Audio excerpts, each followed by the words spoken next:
Jamal Khashoggi. Saudi যুবরাজের যুক্তরাষ্ট্র সফরকে ঘিরে আবারও আলোচনায় এই নাম। 2018 সালে তুরস্কে সৌদি কনসুলেটে হত্যার পর টুকরো টুকরো করা হয় খাশোগির দেহ। তিনি ছিলেন দ্য ওয়াশিংটন পোস্টের একজন কলামিস্ট।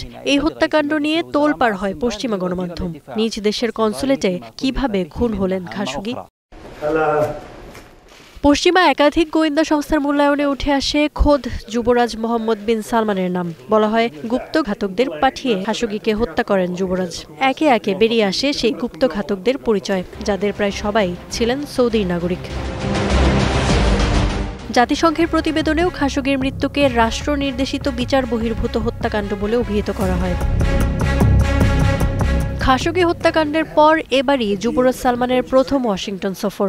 যুবরাজের সাথে বৈঠকের পর প্রেসিডেন্ট ট্রাম্প বলেন, সালমান নাকি এত সবের কিছুই জানতেন না। এ নিয়ে সাংবাদিকের প্রশ্নে রীতিমতো চটেই গেলেন ট্রাম্প। আপনি চরমভাবে বিতর্কিত একজনের কথা তুললেন।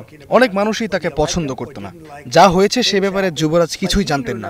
আমার অতীত থেকে পুরনো কথা তুলে বিব্রত করার তো প্রয়োজন নেই।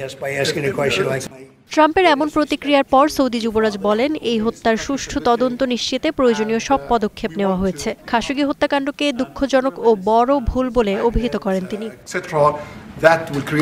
ট্রাম্পের এমন বক্তব্যের পর ক্ষুব্ধ প্রতিক্রিয়া জানালেন খাশোগির স্ত্রী। তিনি বলেন, ট্রাম্পের বক্তব্য যুবরাজের নিজের বক্তব্যের সাথেই মিলছে না। 2019 সালে যুবরাজ এক সাক্ষাৎকারে খাশোগির হত্যার দায়ভার নিয়েছিলেন বলে দাবি করেন তিনি। পাশাপাশি দাবি জানিয়েছেন যুবরাজের সাথে বৈঠক ও ক্ষতিপূরণেরও। 2019 সালে সিবিএস এর 60 মিনিটস প্রোগ্রামে তিনি জামালের হত্যার দায়ভার নিয়েছেন বলে জানিয়েছিলেন, কিন্তু এরপর তিনি তেমন কোনো পদক্ষেপ নেননি।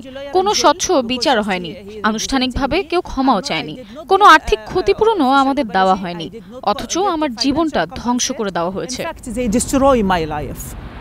2018 সালের 2 অক্টোবর প্রয়োজনীয় কাগজপত্র নিতে তুরস্কের সৌদি কনসুলেটে যান জামাল খাশোগি। কনসুলেটের ভেতর তাকে হত্যার পর মরদেহ টুকরো টুকরো করে নিশ্চিহ্ন করে ফেলা হয়। প্রথমে এই হত্যাকাণ্ডের কোনো দায়ভার নিতে অস্বীকৃতি জানায় সৌদি কর্তৃপক্ষ। পরে আন্তর্জাতিক চাপের মুখে তারা জানায়, কনসুলেটের কিছু কর্মী ক্ষমতার অপব্যবহার করে এই কাণ্ড ঘটিয়েছে।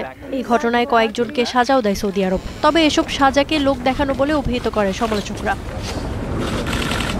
তুর্কি ও বিভিন্ন পশ্চিমা গোয়েন্দা সংস্থার রিপোর্টে বলা হয়, সৌদি আরব থেকে পাঠানো একটি বিশেষ দল এ হত্যাকাণ্ড ঘটিয়েছে। মার্কিন গোয়েন্দা সংস্থা CIA এর মূল্যায়নে বলা হয়, যুবরাজ সালমানের অনুমতি ছাড়া এমন হত্যাকাণ্ড কোনোভাবেই সম্ভব ছিল না। Iffat Khandakar, star news.